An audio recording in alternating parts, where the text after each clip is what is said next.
Howdy, Space Rangers, Captain Phoenix here, and I just recently watched the How to Train Your Dragon live action remake, thus we're making this video now. Now, I know this video's existence is weird considering that it's a review of a live action remake, despite me swearing off them earlier this year. Click the card above. However, if you remember, I also said in that video that I would make an exception for How to Train Your Dragon, simply because I wanted to see how Dreamworks would handle a remake, despite my hoping against all hope that they wouldn't. And hey, I also didn't go to see this movie in theaters, so Dreamworks doesn't get my money either way. Good for me. In fact, I was so ready for this movie that I even watched the original trilogy to fully understand its themes and what Dean DeBois and his team were going for.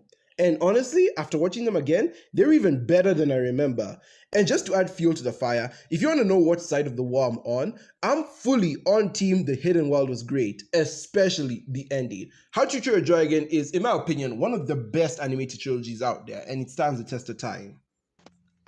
Anyway, with all that said and all this time waiting, it's time for me to talk about the remake. And honestly, talking about my feelings around it is just as important as me talking about the movie itself. I did not like this remake, and if you have been in my audience, like if you've known me for a long time, you would know that I was never going to like it.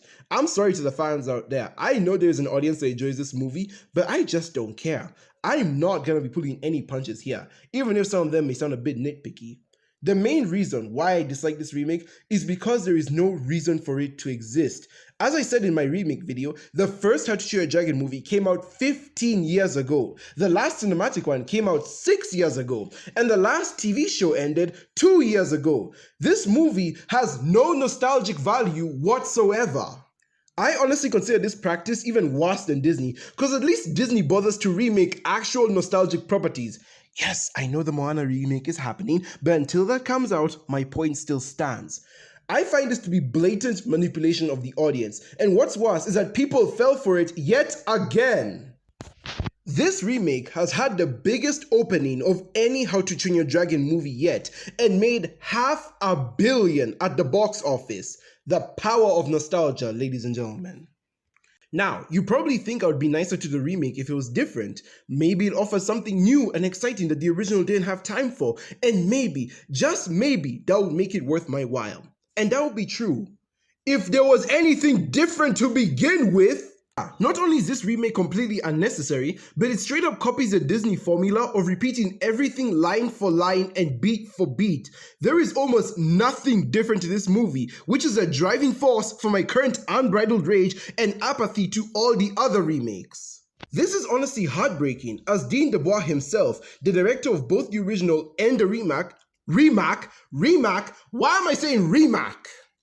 This is honestly heartbreaking, as Dean DeBois himself, the director of both the original and the remake, straight up said in interviews and Instagram posts that he took the original script and made changes to it.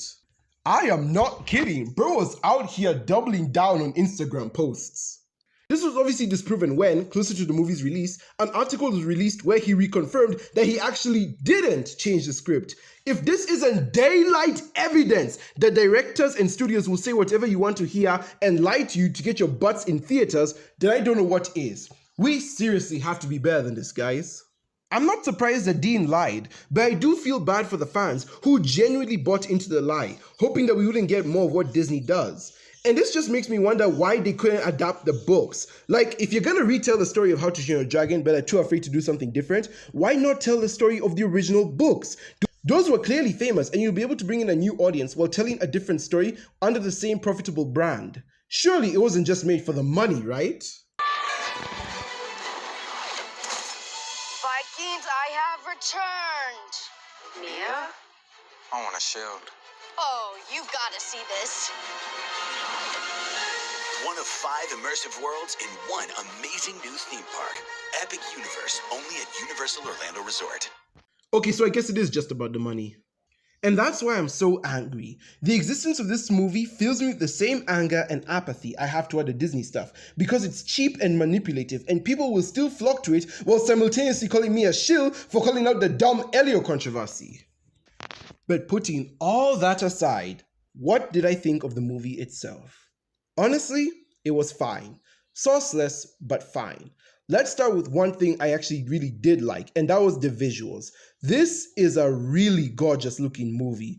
If I'm not wrong, this film was filmed in the UK and Ireland, and my god, they picked some stellar locations for filming.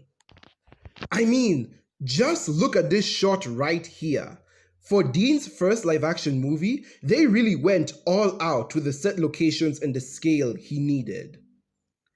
The visuals apply to the dragons as well. Nearly every dragon from the original got transferred to live action well. Obviously, they couldn't keep the cartoony features like the big eyes or the extra dog-like behavior, but they more than made up for it in looks. The 5 main dragons aside from Stormfly all look like they were plucked straight out of the cartoon.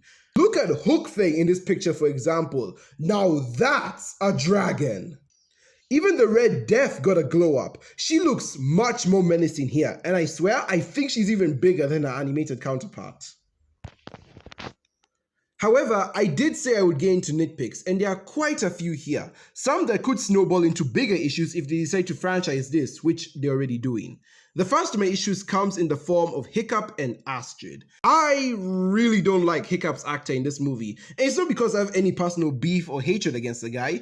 I just feel like he's miscast. I know it's gonna sound weird, but Hiccup's actor is just too handsome and well-spoken. I get why they did that because the later animated movies do give Hiccup a glow up in the looks department, but in the first movie, Hiccup is a small, skinny, nasally, and borderline wimpy protagonist. When he says something snarky, it sticks. Here, when he says a snarky line from the original, I cringed so hard that my eyes rolled to the back of my skull and never want to come out. A good example I have is where Hiccup is kind of insulting Toothless, like in the romantic flight scene. In the original, he's like, "Thank you for nothing, you useless dragon." In the remake, he's like, "Thank you for nothing, you useless reptile." And it's like, the difference in tone and cadence between the two, it's very jarring. In this movie, he looks like the lead of a 2000s boy band, which worked for the time, but not so much for a remake, and I said as much in my trailer reaction.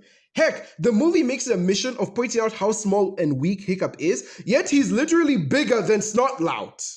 Oh yeah, the movie does this weird thing with Snotlout where they make him a sympathetic bully because he has daddy issues just like Hiccup, but the movie doesn't try to relate them at all, and it ends with Snotlout gaining his father's approval just like Hiccup in Stoic. I got the sense that they wanted to treat Snotlout like the MCU Flash Thompson, but it doesn't work in my opinion. MCU Flash works as a bully/pest cause he's harassing Peter in a field where they both excel in, while Snotlout just tries to put on the macho act around Hiccup to show how much more manly he is, but it does nothing for their dynamic. The movie could have brought attention to their shared struggles, but again, it didn't, thus leaving that whole added subplot as nothing but time killer to make the movie 30 minutes longer than the original for no reason. Anyway, back to Hiccup. This movie neuters him in a lot of ways. As many of you may remember, in the original trilogy, on the ground, Hiccup is a mumbly, sassy, and social mess, while in the sky, he's a more confident and bravado leader. It's an arc he must go through over the course of the trilogy. He must learn that he can't stay in the air forever and has to be confident in himself on the ground away from his dragon. The remake kind of spits in the face of that. In a bid to give Astrid more to do, they try to have their cake and eat it too with Hiccup's characterization. They keep Hiccup learning different stuff about the dragons and having his confidence in the air, yet for some reason, he keeps relying on Astrid to come up with plans to help the group. He asks her to lead them into battle when he's the one who came up with the idea of using the Trial of Flame dragons. He asks her how to deal with the Red Death when he already knew what to do in the original. And in a truly baffling case of making a bad change from the original, instead of asking Astrid to take care of Toothless in case he dies to Hook Thing, Hiccup tells Astrid not to interfere in the fight because Stoic respects her too much. And when Stoic does get mad at Astrid for interfering, nothing comes of it. The movie takes away a lot of Hiccup's bite to prop Astrid up. And you know what? Let's fully talk about Astrid. Let me get this out of the way. I actually like Astrid's actress. I know a lot of people complain that she's not blonde or not fully white. Whoa, watch out, that sky's the wrong color. But I genuinely don't care. This is Astrid. There are some scenes where her silhouette is in front of a light and it straight up looks like a cartoon design. No, my issues with her lie in her characterization. And of course, we have to start at the beginning of the movie. Remember how I said this movie was missing the source of the OG? Well, here's a good example. In the 2010 film, when Hiccup is introducing Astrid, she's putting out a dragon fire and walking in front of the explosion all heroic-like. In the remake, she swings on a roof gutter and Hiccup just imagines her smiling at him. I don't think I have to explain further. Do you see how much aura and presentation you lose by trying to be more realistic? The same can be said for the music and its timing with the events in the film, but I'll save that for other channels that are more musically intelligent than me. Astrid is also a lot more mean here. Like, for most of the movie, she holds a lot of resentment for Hiccup just because he was born the chief's son. She talks about his privilege, yet as far as we've seen, Stoic lambasts Hiccup just as much, if not more, than the rest of the village. She also talks about how she wants to steal Hiccup's claim to the throne, and Hiccup just rolls over and accepts it. Astrid is so mean and clearly full of projecting hate that I just couldn't buy her and Hiccup getting together at the end. At least in the original, she was mostly indifferent to Hiccup's antics and thus had to spend the runtime of the movie getting to know more of him. It wasn't perfect romance, but it felt more organic than what the remake was trying. Speaking of the chief thing, I'm not mad at the remake's change because Astrid is a woman. I'm mad because it strips Hiccup of his tough call. As I said before, in the original trilogy, Hiccup had to learn and settle with the fact that he's a leader. It's a trilogy-long arc. In this remake, not only does he seem to lack the most basic of leader or planning skills, he is more than happy for Astrid to become chief. I don't know if they'll still remain loyal to the OG trilogy story going forward, but given this setup, I wouldn't be surprised if this trilogy ends with Astrid becoming chief and Hiccup becoming the dragon guy, with his final choice being either to leave with the dragons or staying with the Birkians. You know, basically pulling a Valka. One last nitpick I want to point out is that despite this movie being 2 hours long, they, for some reason, cut out the scene where Hiccup realizes dragons aren't fireproof on the inside, which makes his victory against the Red Death in the climax very questionable and Mary Sue-ish. Like, if dragons are fireproof on the outside, how are Hiccup and Toothless able to burn off the Red Death's wings? That only happened in the original because she was burning from the inside out. How did Hiccup know to shoot her in the mouth as she was charging up her fire? You cut out the scene that would have built it up! Anyways, I have nothing else to add. In conclusion, the How to Train Your Dragon remake is exactly what I thought it would be. An empty, soulless film that is inferior to the original in almost every way. I would say that Dreamworks should burn in hell for taking a page out of Disney's Greed book, but given how much money this movie made, with a sequel well on the way, because yes, they are making a sequel, they were so confident in this movie that they even announced it before the movie hit theaters, I don't think that's happening anytime soon. I'm not gonna bother watching that. Dreamworks has already proven to me that they can't be better.